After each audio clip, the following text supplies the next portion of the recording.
right, hello everyone, and welcome to the Babies in Common show. I'm Jeanette. And I'm Melissa, and today is Wednesday, July 8th, 2020, and we will be discussing breastfeeding, but not the mechanics of latching or making milk, but how outside influences can affect your success or decisions around feeding. And our special guest, all the way from across the pond, is Dr. Amy Brown. And Amy's a professor at Swansea University in Wales, where she oversees a Master of Science program in Child Public Health. She started her studies in psychology, and the arrival of her first baby sparked her interest in the barriers that women face when it comes to breastfeeding. She went on to have 2 more children, all while finishing her PhD. Challenge accepted. And she went on, and she spent the last 12 years looking at how psychology, culture, and society can put up barriers to breastfeeding. But her work focuses on how we can improve breastfeeding rates by being better support to families. Dr. Brown has more than 100 papers on barriers to meeting breastfeeding goals in the last few years. Breastfeeding goals in the first years of babies' lives. And what I also enjoy about Amy is that she's funny and fearless. She, if you follow her on social media, you'll get a taste of how she does her part to defend the facts on infant feeding and breastfeeding against those who wish to spread lies and untruths. Amen. So, preach. Yeah. Professor Brown has authored 6 books in the last 5 years on breastfeeding. We'll be talking about some of them today. And she also has a new book coming out, and it will be on Friday, July 10th. And it's called Let's Talk About the First Year of Parenting. So definitely a book that I'll be checking out. And that book you said is coming out in September. And the announcement is going to be this Friday. Yeah, so it's the end of September. It might be a little bit later. I think it will be in the US, but it usually takes a few more weeks to come out. But yeah. Excellent. So why don't we start off with some statistics? Infants should be, according to the World Health Organization, their recommendation is infants should be exclusively breastfed for the first 6 months of life. Exclusive breastfeeding means only human milk or required supplemental vitamins or medicines. And after 6 months of age, the WHO says infants should receive nutritionally adequate and safe complementary foods while continuing to breastfeed for up to 2 years or beyond. And the American Academy of Pediatrics recommends exclusive breastfeeding for about 6 months, followed by continued breastfeeding as complementary foods are introduced, with the continuation of breastfeeding for 1 year or longer as mutually desired by parent and infant. As far as breastfeeding rates, in the United Kingdom, where Amy is, and the United States, where we are, the breastfeeding initiation rate, which is parents who start breastfeeding at birth, in the United Kingdom, it's 81%. In the US, it is 83%. Exclusive breastfeeding at 6 months in the United Kingdom is 1%, and in the United States, 25%. And you thought that was a typo originally when you read I that. did. When I was reading the statistic, like, that's got to be a typo, because I just assumed that the US was at the bottom of that list. We are in so many other ways. I was like, that can't be right. And then I was watching your videos on YouTube, and I'm like, no, she said 1%. And again, that's the World Health Organization and the American Academy of Pediatrics recommendation is, this exclusive breastfeeding for 6 months. And then, of course, any breastfeeding at 6 months, and that could be mixed feeding, which, parents could be doing a mixture of breastfeeding and formula feeding, or pumped breast milk and formula, whatnot. The United Kingdom, it's 34%, and the United States, it's 57%. I just find that really interesting. And I've been going around every time I meet somebody who's vaguely anything to do with the US now. I'm like, right, why do you think this is? And they're always shocked to find out that we have lower breastfeeding rates than you do. I mean, it might be differences perhaps in the way things are measured. Ours might be an inaccuracy at 6 months. We probably estimate it's probably closer to about 6 or 7% for getting to 6 months in reality. But I don't know. But if you think about all the different things that can affect breastfeeding, one thing is actually the going back to work. Now, I know you go back far before us. That's actually what surprised me, is I assumed that the United States had lower rates at 6 months, not because I think that we're just terrible, but because, we're like one of the only industrialized nations that doesn't provide paid maternity leave. Yeah. And I think, what is it, like 50% of postpartum women in the United States go back to work within 2 weeks of birth. It's a really shockingly high number. And almost because of that, I think that in some places and for some people, and certainly not universally, that the expectation of pumping and feeding expressed milk and pumping at work and storage, even though the conditions might not be brilliant, the expectation is there, as in it's normal and people do it. Whereas here, I think things have got a bit better, but certainly when I was going back to work, I really never met very many people who did that. Interesting. Were completely shocked by it. They wouldn't actually necessarily be negative, but they'd be like, you want to do what? Where? Can you do it in the toilet? No. Oh, well, you can do it in that room. Or they just didn't know what to do with you. And we don't really have proper breastfeeding at work legislation. All we've got is something along the lines of you should be given space to lie down. Because when I pump, I really want to stretch out. Yeah. That's all I gotta say. I want. You don't have to provide different things that would help. Whereas I know that there is more kind of setup in the US to do that when you go back. And I know you've got your horror stories, and I know it's really not going to be the case for everybody. And there's going to be huge diversity and layers of privilege or not privilege. But one thing that shocked me when I was writing my first book was that employers can get a discount on their health insurance if they're categorized as breastfeeding friendly, because they did work that showed that if you invest in supporting breastfeeding, you actually retain your employees, you have more efficiency and happiness out of them. So it's actually a deal worth doing. We have absolutely nothing like that there. So that's one reason. The other reason, did wonder if we almost take our health for granted a bit more here, because we supposedly have the NHS at the moment to fall back on. And I do wonder if there's something in that you have to pay for insurance, or you have to pay for additional things that maybe makes people approach it slightly differently. In some cases, I mean, that's not going to be the case for everybody, but one thing. That's interesting. The other thing that somebody said to me, I was in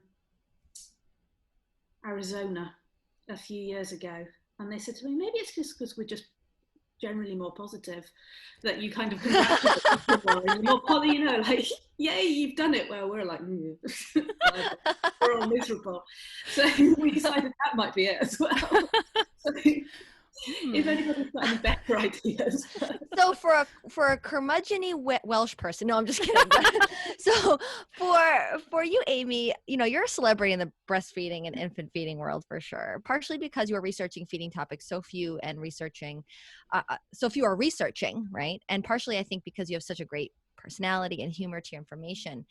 But this wasn't originally the work that you intended to set out to do when you were, in school. And so how on earth did you get into this? And also, how did a university allow you to focus your work on breastfeeding, especially in the United Kingdom? I mean, it's no surprise to anybody that, research on women in general, never mind on maternity, pregnancy, breastfeeding, is lacking in the world of medicine, right? Like the fields of obstetrics and to some degree pediatrics, but much on obstetrics is like the least evidence-based field of medicine as far as like research. So how did that happen?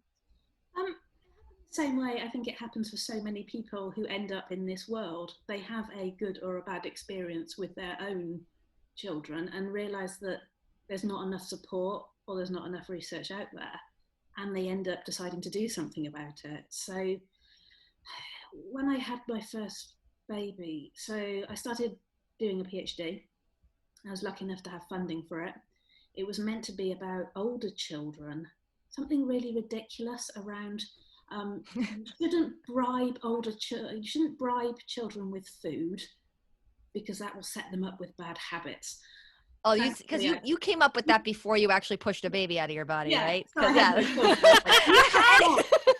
any parent knows that that's total BS. Thankfully, I never went down that route, or we wouldn't be speaking now. And then I managed about a few weeks of that PhD before I realised I was pregnant with him. So kind of carried on, and as I was kind of researching stuff, I was coming across how breastfeeding seemed to be linked into things like eating behaviour and weight. And I thought, oh, that's interesting. Then I had him and realised that just loads of women around me were having a really difficult time. For some reason, and I still don't know how I did it, because I had every sort of risk factor against me, I had a really easy time breastfeeding, even though I call it easy, but I had mastitis multiple times and he fed all night and he never slept. And he was just one of those babies that fed hourly. It seemed easier to me than it seemed a simple way of looking after him. You could just shove a boob in his mouth. You really wouldn't appreciate me saying that now. I bet. Don't watch this. But everywhere I went, I met women who were like, oh, well, I tried, but I couldn't. Or, oh, you're really brave doing that. Oh, you're so good managing. And at one point, I didn't know anybody in the local area who was breastfeeding. They were all bottle feeding. Wow. And the rates were really, really low. So I started kind of thinking, well, what's going on? Why is it happening?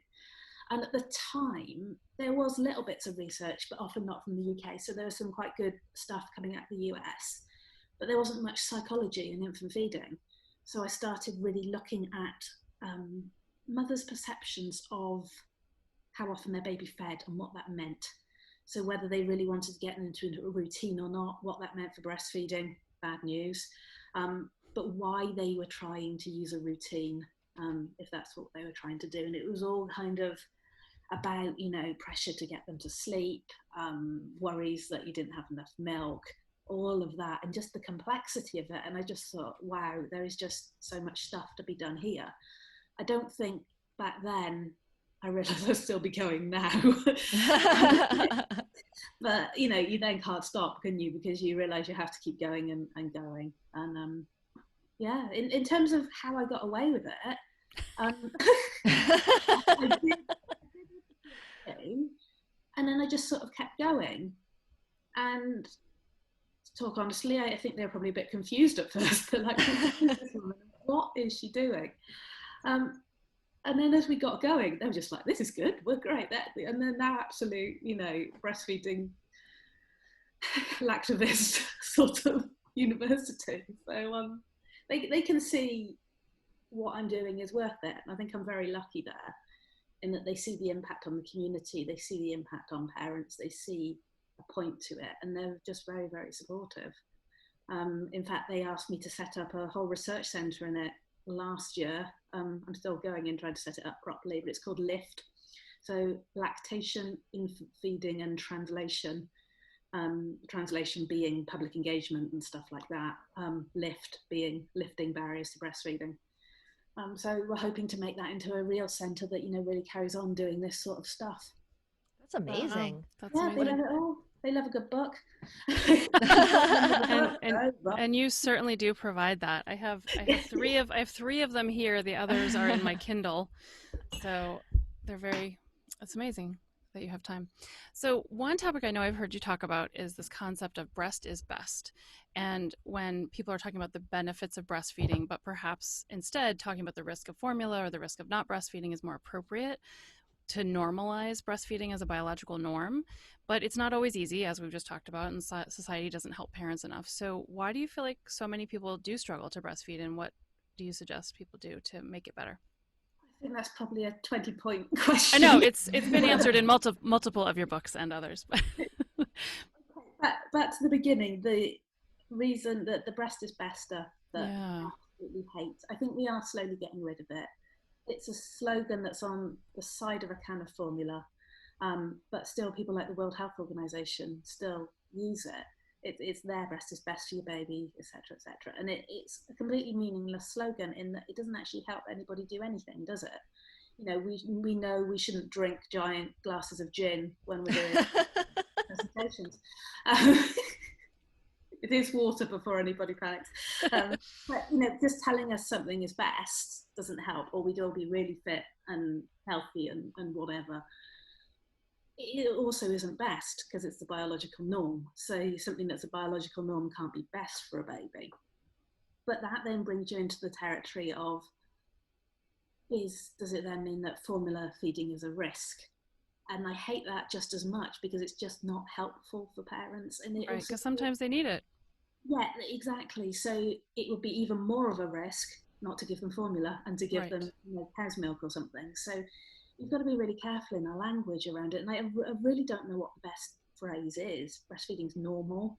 People get upset by that. breastfeeding's a biological norm. They'll accuse me of biological determinism and saying, oh, no, it's just biologically normal. Then it's a feminist issue. Sure, right. I don't like risk, because risk makes it sound like you give your baby formula and they explode or something. And it's just not true. We know on a population level there are health differences. You can't usually pinpoint the specific baby. It's about chance, it's about an increased risk, but it's not a definitive. So if you use the word risk with parents, it's really upsetting for them as well, and really quite scary if they haven't been able to feed. And then someone will always come up with the line, well, when we talk about smoking, we talk about the risk of smoking. And I'm like, if you just now compared this to smoking, no, please, it's not the same thing. And we've never been quite able to find the comparison. What is it a comparison to? I don't know. But it's so tricky. And of course, anybody who works in this field doesn't want to upset anybody. We might be accused of all sorts, but at the heart of it, we don't want to upset anybody. We want to make things better. And people know that if they throw that you're hurting mothers, you're upsetting them, it'll try and quieten us down. It's just, it's too big a conversation for a slogan, isn't it? Yeah, well, also It's the true. Fed is best movement came up, and I know you've had some interactions with the leaders of that movement.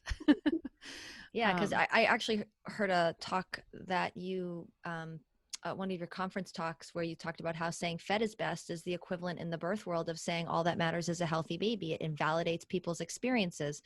I wish there was a way for us to succinctly say, your breastfeeding goals are important to me, like, because that's what it is, right? Whatever your breastfeeding goal is, whether it's 1 day or 1 year or 2 years, or pumping your milk and making sure that you can give it to the baby, like, your breastfeeding goals are important. Your breastfeeding goals don't have to be the same as my breastfeeding goals, but if you don't meet your breastfeeding goals and you're upset or sad or angry or, stressed about that, like, that's what we're trying to prevent. We're not trying to save babies from formula, because sometimes people choose formula and, or sometimes babies need formula. We're not trying to, so I wish there was a jingle way to say that. But we're not an advertising company, are we? Right, no. We're selling something, someone would come up with something. The fed is best thing. I mean, if a woman is happy with the phrase fed is best and it makes her feel better, fine, wonderful, it helps her. The problem for me is, although it doesn't help, then the women who feel that it's that dismissal, the same dismissal as all that matters is a healthy baby. Of course we want the baby to be all right. Of course we want to feed the baby. That's the absolute bottom line. But it doesn't mean that once that baby is fed, we can just forget about everything. If you kind of say it as well, it also, to me, it lets governments off and organisations in actually investing in making this better. In the UK, our statistic is 80% or 90% of women who stop in the first 6 weeks didn't want to. So they weren't ready, and they feel all sorts of stuff because of that. And if you're saying it doesn't matter, then there's no point in fixing it. It doesn't matter, you just have to feed the baby. But if you start breaking it down and think what you're telling her that what she wanted didn't matter, her body not working doesn't matter. There's so many layers to that. That's my issue with it. I want every woman to be supported in what she wants to do with her baby. But the line I was using, formula might fix the problem of feeding the baby, but it probably is not going to fix the mother if she really wanted to feed. And the grief we see of that, and it is grief. I've talked over the years, I mean, once you're in this sort of job, you meet random people in the supermarket and they're telling you about their birth, aren't they? Oh, absolutely. During dentist appointments, at the bank, getting your eyebrows waxed. I had one time tell me about her VBAC. So, and the oldest woman I ever met, who, when she found out what I did, told me her story. She was absolutely broken by this fact. She was still, she was probably tearing up. That baby had just retired. So he was in his 60s. and she was still crying at the thought of it. And how anyone can say that doesn't matter, and how many years have gone past there, you know, for somebody who could have healed her or supported her or talked her through it. And it's all of that. That's the issue I've got. And I can't see how anybody in their right mind has an issue with that, but they do. Everybody's got an issue with that. It's so true. Well, I think And we think of breastfeeding as feeding versus nursing or nourishing. And it's so much more than just or the food and the bonding, nutrition, or you know, and yeah. of course someone who's not breastfeeding can still bond with their baby, but it's just different. And, you know, you can do a lot of things in life that you want to do and someone else doesn't want to do them. But I think too, something you've always talked about, Amy, is that it's not even really a choice. Like, you don't choose to stop. Like, I mean, sure, there are some people who choose not to breastfeed because they don't want to for various valid reasons, because it's always valid, whatever your decision is. But there's so many barriers put in place. And in certain countries, you mentioned the Gambia earlier, there are fewer barriers to that.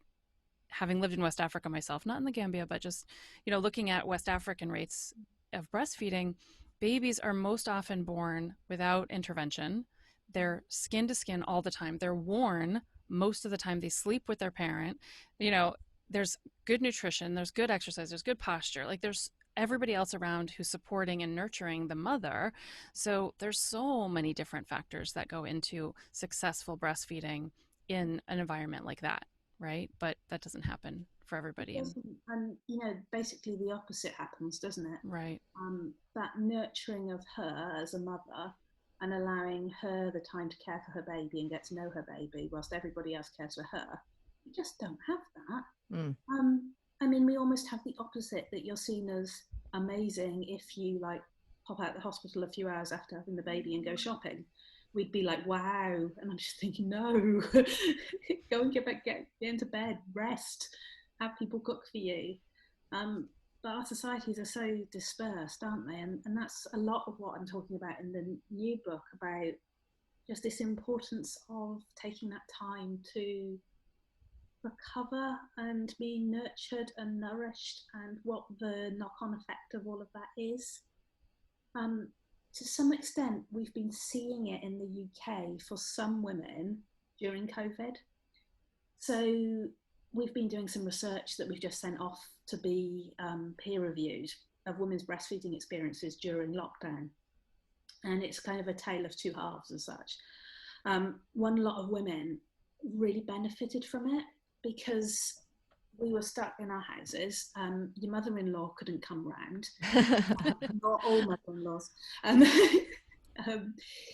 No visitors. Partners home from work or furloughed, working from home, whatever, just around more. Couldn't really go anywhere apart from a walk. So all these mothers were saying, I'm in my house topless, just feeding my baby because there's nothing else to do. So I've just fed them lots and there's no one commenting or querying. Nobody's weighing the baby lots and panicking you. You're not going to a baby group and everyone's waving formula at you. And they've really, really benefited. And anecdotally, some midwives are saying they're seeing great weight gains back to birth weight by day 5, because these babies are just being fed and fed and fed. On the unfortunate side, we know that those women who didn't have such a good experience, who were really struggling, couldn't get the support, just felt so devoid of social contact. And especially the ones we found that were living in high-rise flats that didn't have good internet connection, that didn't have a nice place to go for a walk, that were really stuck indoors. They really struggled because they just had the opposite, because they had no care at all. And it's that if women are cared for, they do so much better. I mean, no, it doesn't have to be even breastfeeding specific. It's just looking after her helps her, and of course it does. So many cultures around the world know that. Yeah. Religious scripts, and you know, and here we just let her get on with it, and then wonder why there's a problem. It's true. And in your book, Why Breastfeeding Grief and Trauma Matter, you delve into this topic of guilt. And sometimes many parents have this feeling for giving their baby some formula or for stopping breastfeeding or pumping. And, you even talk about how some parents have diagnosable psychological trauma from past breastfeeding experiences, as you just described with that woman whose baby is 60 years old. Since you have a psychological background, where do you feel that the guilt comes from? Because as we've talked about, it's not always a choice, right? So, if these people are facing barriers and it's not their fault, where do you feel like this guilt is coming from? How do you suggest parents make decisions so that they don't have guilt or less guilt? Or why do you think so many women struggle to breastfeed? And when they can't, they take it all on themselves, I think society tells them to. I think a lot of women don't realise it wasn't their fault. When you listen to their stories, they blame themselves and go, well, I should have done this or I should have done that, or they use words like I gave up, but they didn't just decide one afternoon to chuck it in the bin. I failed. No, you didn't. It's that system around you. And if you look at all the different layers of influence on her, yet, as with many things, we have the woman in the center blaming herself. And the status quo wants to keep the woman in the middle blaming herself. They don't want her to realise that there are things that could have been different. Because I'm thinking more and more about it. It's, if we really look at this, it's medical negligence in a sense, really, isn't it? If we look at what happens to women in birth and postnatally and them not getting the support, I don't get why it's not more of a big deal.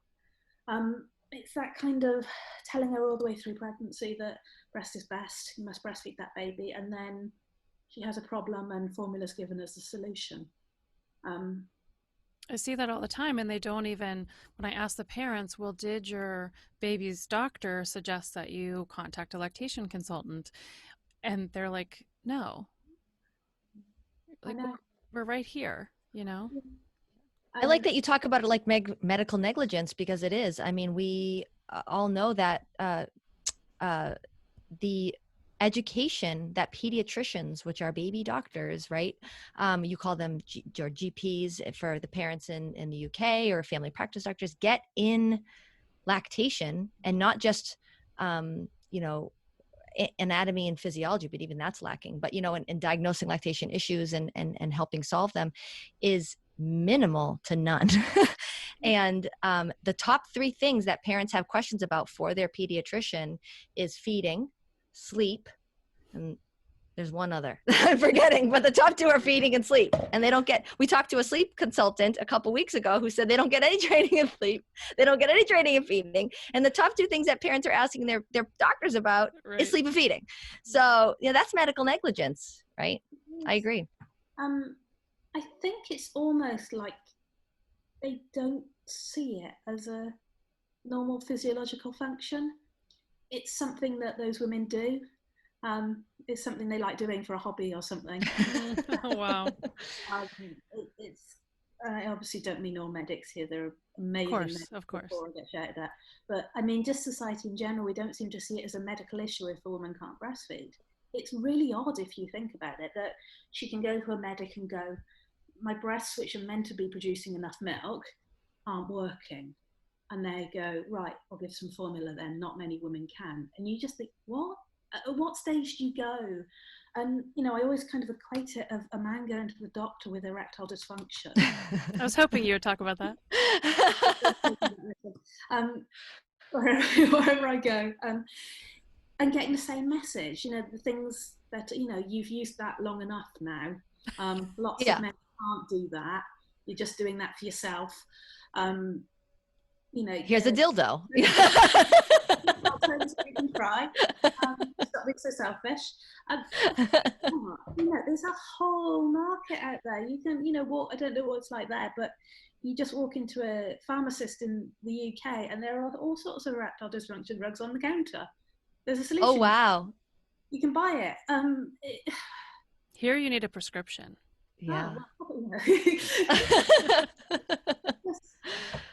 It's so true. How is it all right for that not to work? And here, the research for the dysfunction of the mammary gland and what's going on hormonally or with your vitamins and minerals and your thyroid and all those things, that research is not as much as it should be used on actual humans, it's taken from and derived from dairy cow industry, Yeah. which is ridiculous. At least you have a branch. You've got the American, what's it called? Breastfeeding Medicine Oh, Academy. American Academy of Breastfeeding Medicine. So you have some medics who specialise in it. We don't at all. It Yeah. is something that we have some great people who have taken it upon themselves to do, and I could probably list their names sat here for the UK. Well, what's interesting, what I learned about the ABM, the Academy of Breastfeeding Medicine, it's an international organization. I guess it's primarily Americans, but you can be a doctor of anything, including a dentist. And as long as you join, then you can call yourself a breastfeeding medicine doctor. It doesn't mean you've had extra training. It means you have an interest and you paid a membership fee. So that still doesn't even, like they say you have to do the following things to become a breastfeeder. It's not like they're in all IBCLCs. Yeah. Yeah. And again, why aren't medics signposting to IBCLCs? If they don't know what it is, why don't they go, oh, you need to go to that? I mean, if you go to the doctor with toothache, they'll go to the dentist. That's true. That's not my department. Go to the IBCLC. Here's the number. Yeah. None of it makes any sense, and it's only because it's so tied up in feminism and the history of the female body and how it's been treated and all of that. That it's only how we're in this situation. I just can't believe that if it was a more equitable thing that everybody did, that we would be in this situation. So it's a huge issue. Okay, so you also have talked about introducing foods, and that's a big topic that I work with a lot of my clients, because I do a group that continues on. So I continue to know people from my prenatal classes and Melissa's prenatal classes through lactation and feeding groups. But a lot of parents are still being told that introducing food at 4 months is a good idea, or to introduce cereals. And you were looking in one of your books, Why Starting Solids Matters, about going back as far, I was impressed, to 98 BC and looking at what the history is. It's amazing what anthropology and history has been able to help us figure out. A couple of things I wanted to highlight. So you said in the 16th and 17th century, foods were introduced at 8 to 9 months along with breastfeeding. Yay. And then in 1911, the recommendation was to introduce vegetables after they turned 3 years old. Well, we're following that plan in my house anyway, since they won't eat anything but macaroni and cheese. So, but then 28 years later, they changed it to 9 months for cereals. But still, it wasn't until later that scientists figured out that vitamins and minerals were actually a thing that were important. So since 2001, however, the introduction of solids has been stated it should be 6 months. All the global organizations say it should be, but there are still families saying, oh, but my doctor said 4 months. So there's and of course our put parents cereal in the bottle at 3 months. That's the other thing I hear still. The parents and grandparents and the friends and the neighbors they're all conflicting advice. So what's the research behind introducing that? What's the timing? How to figure out whether your baby's ready for it? And how are the company profits of formula companies and food companies coming into play? I know you wrote a whole book about it, but just a little bit of an answer. I mean, if you going back to that point at about 1920, around there, so let's say 100 years ago, babies had family foods at around 10, 11 months. Basically, once they were of that kind of physiological development, they got given a bit of food. That was that. There was no weaning industry. Then some clever sod learned how to can food. So they were canning vegetables for adults, like canned peas and carrots and stuff. And they realized that they could do this. And this was a great way of keeping some of the nutrients in and keeping those foods edible for longer, that they could ship them later, etc., etc. So then someone came along and went, all right, but if you can do a jar of that, you could do a little tiny portion, couldn't you, of mushed up stuff and give it to babies. We can create this entire kind of category of food. We can sell it to, the rich mothers as a way of not having to spend hours in the kitchen. And again, a bit like formula, it was promoted as being scientifically nutritious and all of this. So it was kind of seen as better for your baby. And you look at the kind of trajectory of the next 20 years, and by about 1950, people were giving solid foods at about 6 weeks. Oh, Because wow. the whole industry had come into play, and they pushed it and pushed it and pushed it. And this is good for your baby, give them nutritious stuff. They used And to recommend giving kids Coca-Cola to drink. yeah. My grandmother's told me when I had my first 7 years ago, she's 86 years old now. She said, just give, and she'd hold her pinky out. If you can't see me because you're listening on the podcast, just give a thimbleful, just like the tip of your pinky, of a little cereal to the baby every day. I was like, what? It's like just exited my body, and she's trying to, just on your finger, just a little bit. That's what the doctor told me. She says, I'm like, well, your baby was born in 1959.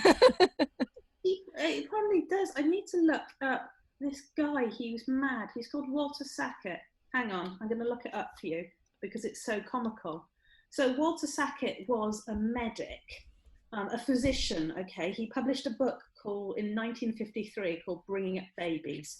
Oh. Okay, she probably had this book. She probably did. So first of all, he believed that newborn babies should only be breastfed every 6 hours on the dot. So 12 o'clock, 6 p.m., 12 a.m., 6 p.m., and then you could drop the nighttime feed because you didn't need it after a few weeks.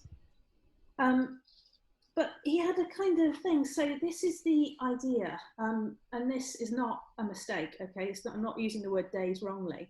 At 2 to 3 days old, you should give your baby cereal. At 10 days, they get strained vegetables. At 17 days, fruits. 3 weeks, orange juice. 4 weeks, strained meats. 5-week custard. 6 weeks soup. 7 weeks, mashed bananas. 8 weeks, egg. And by 9 weeks, the baby could have bacon and eggs of a morning. Oh my God. Wow. Yeah. That advice, but that's what she would have probably been told. I feel bad for those babies' tummies. So, it's no surprise that breastfeeding rates really started falling at that point. See, everything that you kind of look at over the last century is basically the interference of industry again, trying to sell a product, trying to push it. If you design a product for babies, you want them to have it as early as possible to give you as big as market as possible. It wasn't until about the 1990s that we really started coming around and going, oh, hang on a minute, something's not quite right here. The evidence is starting to stack up that this is probably not good. And so they changed it then in 2003 to around 6 months. And the idea being this whole idea of developmental readiness. So seeing starting solids as a physiological developmental stage rather than something that immediately happens when they're 6 months old. So it's the idea that around 6 months, babies will be physiologically ready to feed themselves. So if they can feed themselves, then surely they're ready for solids. So it's things like being able to sit up on their own or sit up well in the high chair. So, they're not lying back choking. They can pick up food, they can put it in their mouth, that sort of thing. And it's just kind of following that, so that for some people it might be around 23, 24 weeks. For some people it might be a bit later, but really kind of looking at your baby's signs. And what's really interesting about it is that external development matches the internal development. So obviously you can't tell by looking at a baby if they're ready for solids, but somewhere around 4 to 6 months, well, between roughly 4 to 6, things like the baby starts producing more digestive enzymes. They can basically digest the food better, and they can't before that point. And it will happen during that period, but you won't know just by looking at them. So some babies will be around 6 months. So the rationale is really, there's no need beforehand. There's no benefit to it. We think there are all these strange benefits of giving solids early, and there's not. So that's where the 6 months comes from. But as you say, everybody's got a family member, hasn't they, who tells them something weird. Yeah, and we actually learned in our episode about sleep with Teresa Stewart that there's, this old myth of if you give the baby solids, or if you give the baby formula, or if you give the baby cereal, they'll sleep better. This is someone who studied sleep for, years. And she said that the circadian rhythm doesn't develop till 4 months. That's when babies start to maybe have that, quote, sleep regression, right? And introducing solids does not help or affect their circadian rhythm at all. It biologically, if your baby happens to sleep better, it might be a coincidence, but formula fed or breastfed babies or breast milk fed babies, all, it doesn't affect their circadian rhythm. So it's, biologically just untrue. It's not true. You talk about, again, this in your book, Informed is Best, how research that looks at the biologically normal is less likely to be funded. And we've talked a little bit about that being related to women, especially. And, companies that make infant feeding products, as we've learned, are not always have benevolent intentions, right? They're trying to increase their market shares and profits for shareholders. And if babies are only babies for so long, let's try to figure out how we can extend the amount of time that parents are buying these products. And that's where we see things like toddler formula, right? Which doesn't make any sense biologically, but if babies are only drinking formula while they're babies, and we want to sell more formula, well, now maybe we can invent a toddler formula. Well, it's also related to the size of bottles, and that they sell nipples that have a faster flow for 3 months and a faster flow at 6 months and a faster flow at 9 months, which is not your breast. If we look at the breast as being the biologically normal way of feeding a baby, the breast does not speed up the flow once your baby turns 6 months. So it doesn't make sense. They want to sell more products. And many of the studies on infant and child nutrition are funded by formula companies and companies that make primarily foods that are known to be unhealthy. Can you speak a little bit about the influence, how this influences nutritional guidelines and how advertising influences our perceived choices? It just kind of all stacks up, doesn't it? That if, as academics, we need to get funding to do our research. So we need money to do the research itself, but we usually also need funding, bringing it through, showing that we can get it to stay in our academic jobs. So we need it. So if you're an academic who takes funding from the formula industry, you're much more likely to be successful. You're more likely to get a job, find it easier, you'll have money, all good from your perspective, not so good from other perspectives, but which means that you're more likely to be in a post doing that type of research, which means more research gets done. And if the formula industry is funding all this research gets done. Who funds breastfeeding research? Who is going to fund it? There's no one who would do it as a product, as a company, who would do. There's no equivalent, which means that less research gets done. So there's less research against this whole kind of mountain. And of course, not everything that companies who do research, it doesn't all get published. So there's a very kind of, throughout the food industry, you see that there are all these real weighting towards studies that find positive results that benefit the industry that paid for them. Right. So there's this, and I can't remember the exact statistic, but if independent researchers study something and those funded by industry study something, those funded by industry are more likely to find a benefit compared to, or at least they're more likely to publish a benefit compared to the independent ones. So it all just gets completely skewed. And then you have these people who, because they've done loads of research, get up higher in academia, so they're seen as more powerful and they're invited onto more things and they get paid to travel around more. And it just all means that, not pointing fingers at any individual, but as a whole, it helps to be researching that. It's not an easy road at all to try and research any sort of biological norm. It's really difficult. Which is why it's even more amazing that you are at a university that allows you to do that and you figure out the funding one way or another. But it is a really tricky thing because you just see so much conflict of interest, so much funding of breastfeeding stuff as well by the formula industry. You just think, why are they funding this? Why would there be?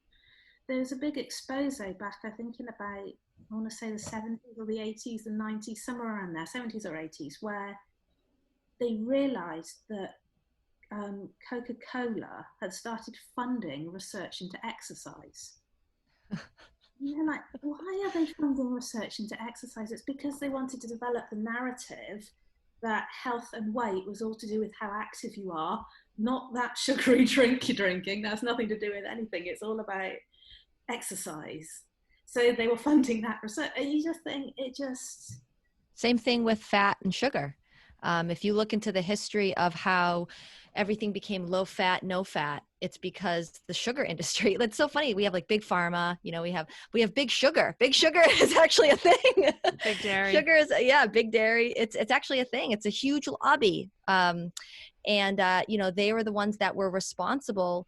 Originally, I want to say it was the 50s, but I'm not quite sure. I'd have to relook it up. But there was a researcher that had a considerable amount of evidence that said that sugar was a big link to obesity, but Big Sugar didn't want that published. And so they funded another researcher to publish a study about how fat was the problem. And then that's how we got the whole, like, the low fat, no fat. And guess what? Guess what's in low fat, no fat products? Because guess what? Fat is delicious. And so it tastes better. And so if you take the fat out, it's not going to taste good unless you add sugar. Okay, so 10 years from now, I want to challenge us. We need to figure out how to make big breast. Yeah. I love it. We got big pharma, big dairy, big breast. That's so true. Oh, man. So as a closing exercise, although we'll see how it goes. So in your book, Breastfeeding Uncovered, which is so rich, full of information, it was your first book and it was mind-blowing.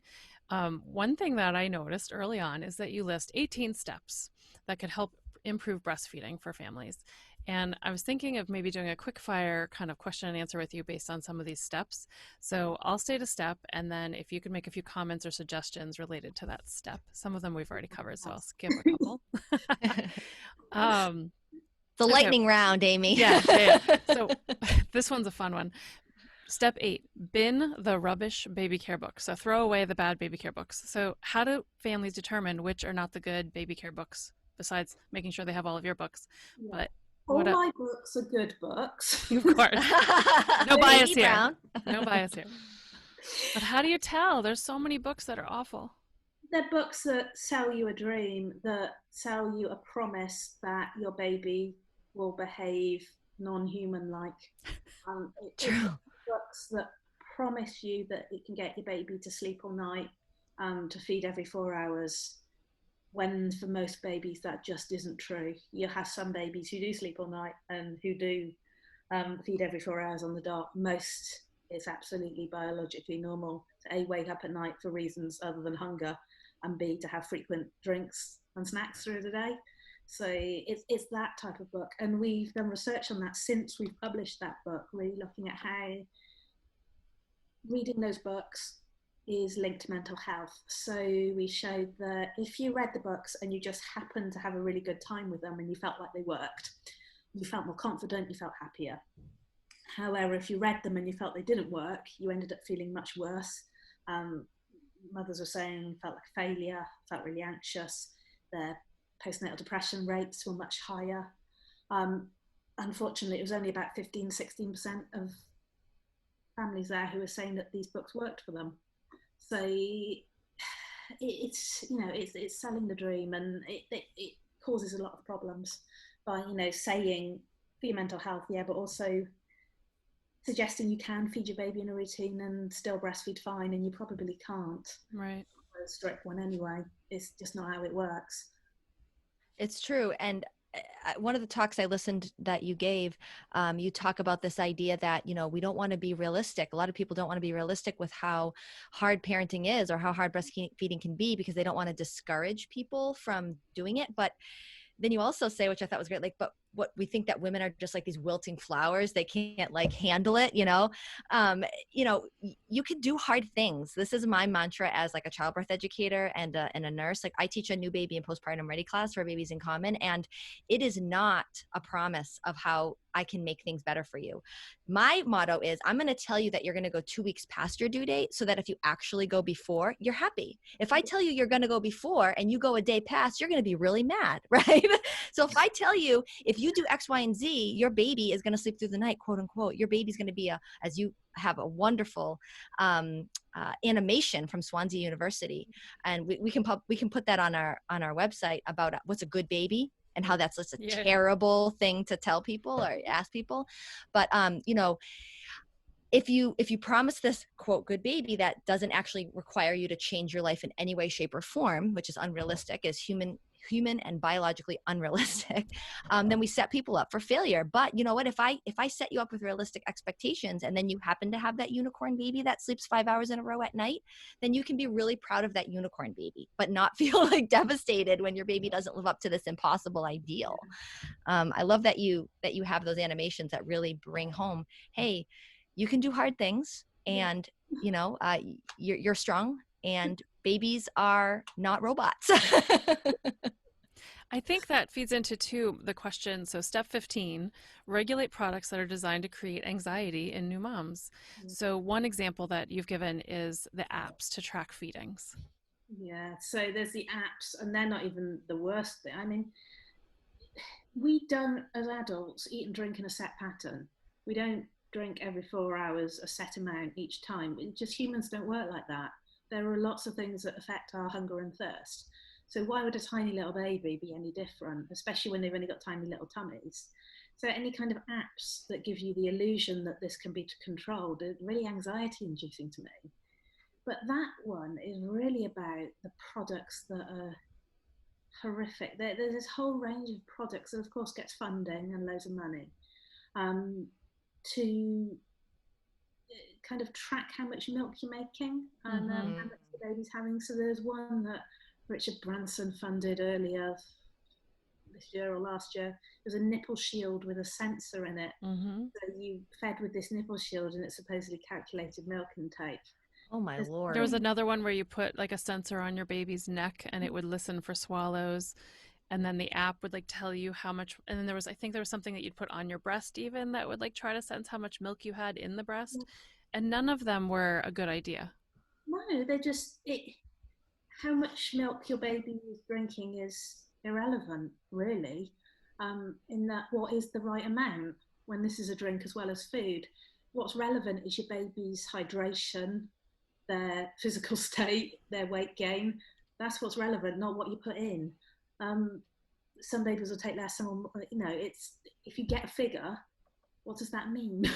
If it says, right, what do you do with the data, right? Yeah. And you also talked about in one of your talks these products that you can get your breast milk tested, and then they're incredibly expensive, like $700 to $800, and it can tell you if there's toxins in your breast milk. Well, spoiler alert, there's toxins in formula, there's toxins in our air, there's toxins in our water, there's toxins everywhere.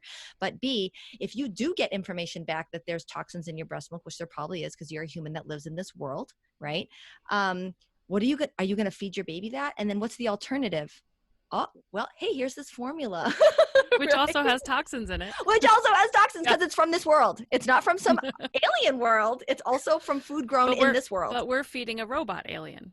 Right. A baby you can plug in, right? Can we plug the baby into the smartphone? I'm curious about that. Wow. If we can do that, that's fine. That's 100 years from now.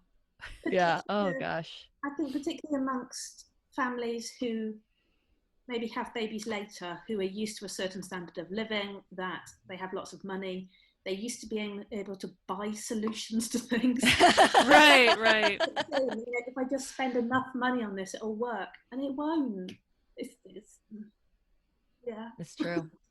And these things, for anybody listening to this call, these products are not based in science. They might be, innovative, just like from the very basic definition of that word, creative thinking, but they're not scientifically based. They're not created by breastfeeding and lactation experts. They're created, as I said in the last podcast, Jeanette, my grandfather always said, if you don't know the answer for something, the answer is probably money.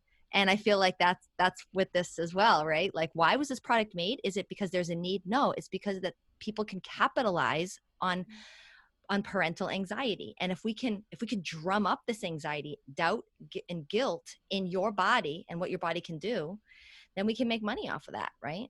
So the other thing too is, we've talked a lot about how sometimes mothers can't make enough milk. But so there's two main reasons for that. One is maybe they have some type of anatomical problem, like not enough mammary tissue, but that's very, very, very rare. Second is maybe because they're sabotaged by these unrealistic expectations, they're simply not putting the baby to the breast enough, and lactation is most simply a supply and demand.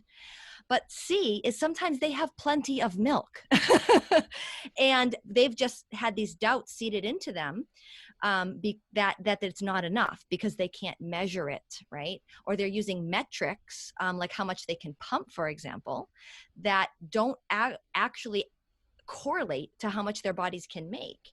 And so, parents have to be aware and educated about like things we've talked about, actual metrics that we can use, like you're saying, peas and poops and weight gain, and not things like scans and stickers and sensors and, tests.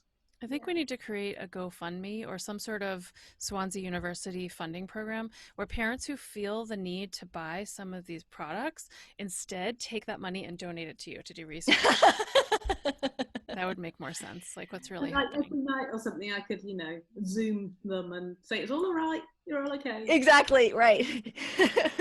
You know how there's a show in America called Wait, Wait, Don't Tell Me, and it's like a comedy show on our public radio. And if you win, the host of the show, who has this really interesting voice, he'll call your personal cell phone and make your outgoing message his voice. I feel like maybe we can capitalize on this, Amy. Like maybe if people donate to you and your Lyft organization, you can like call their phone and be like, it's all right. Everything's fine. You're doing wonderfully. Your breasts are making plenty of milk, right? And like, and it'll just like bing on your phone like every 7. Oh, thank you, Amy. That sounds. Can we make that work? That would be wonderful. I would love that. Carry on. Cheerio.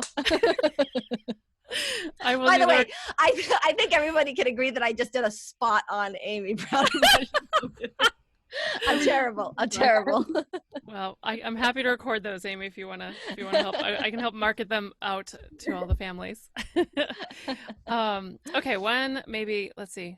Melissa, do you have one last question that you're burning to ask out of our? No, I think that we've covered so much. This Yes. has been a wonderful conversation. Oh, so much. So I had one more question. Can you be my PhD advisor, pretty please? I can come over there if you need me to. It's fine.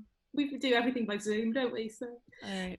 But we need funding for the PhD, so that's a problem.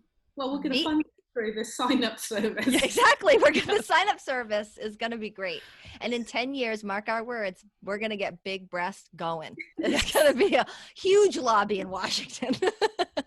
Yes.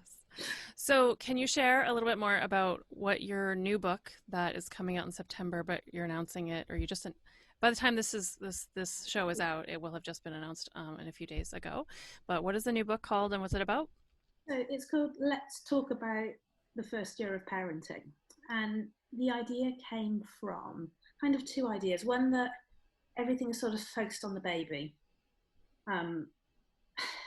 You have that baby, everyone comes around to visit the baby, they bring you little clothes, you're kind of forgotten in it all. Whereas we know all that stuff, rich stuff from different cultures around different traditions and ways of caring for new mothers is so important. And there's a really kind of comprehensive guide on how to care for you in that first year. So caring for you and your partner, it's quite a comprehensive book, should we say. Digging into the first year, there's just so much stuff that you need to cover that you think, right, they need to know this, they need to know that, they need to know everything. So it's kind of the stages. It talks about the importance of looking after you after having that baby. So recovery, getting support, things like visitors, useful presence, hiring a doula postnatally, IBCLCs who can help you, all of that. It talks about caring for your baby kind of relatively briefly, talking about normal baby behaviour, the fourth trimester, sleep, feeding, but it's a good overview rather than being, it's really more about you in all of that. So how you feel about these things and what's normal and looking after you. Then it does your physical recovery and health. So it does things like nutritional deficiencies to look out for, you're feeling run down, pelvic floors, posture, pains, so much stuff around there, getting back into exercise or doing exercise for the first time. And then emotional stuff around normal feelings when you have a baby. So what's completely normal, like wanting to run away and hide and never come back, actually a very normal feeling.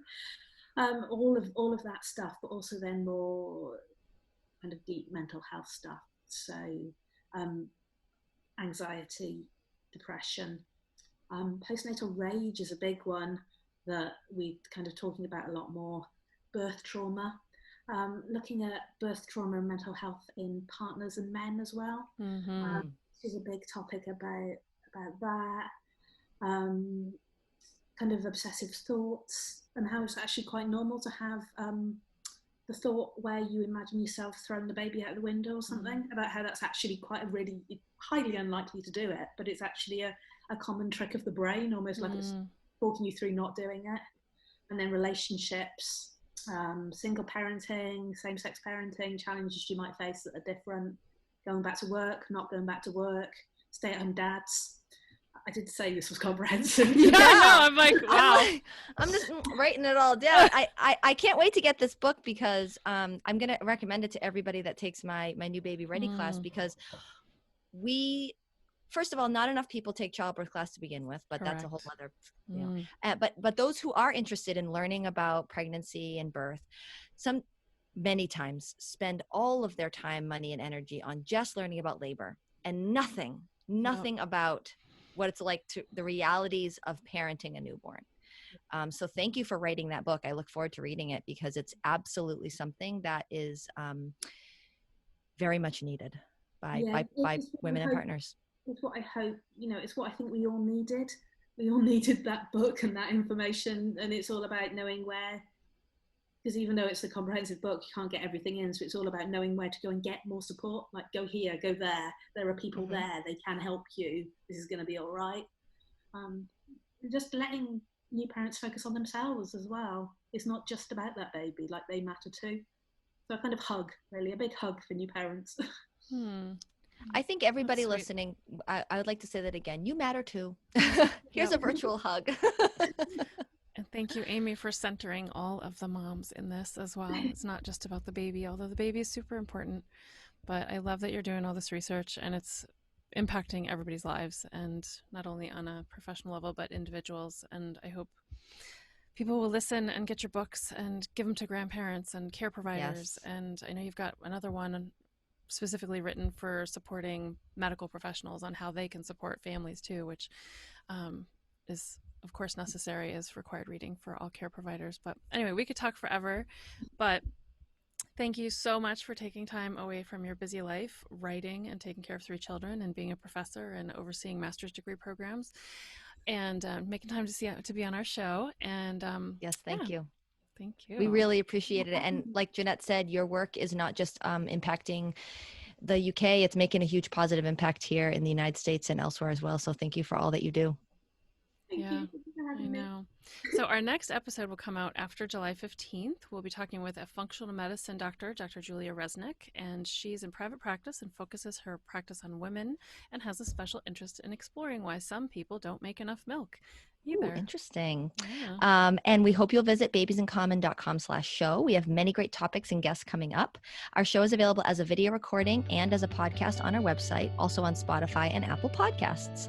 And as always, remember, Babies in Common is a community for you. After all, we all have babies in common. Thank you so much. Thank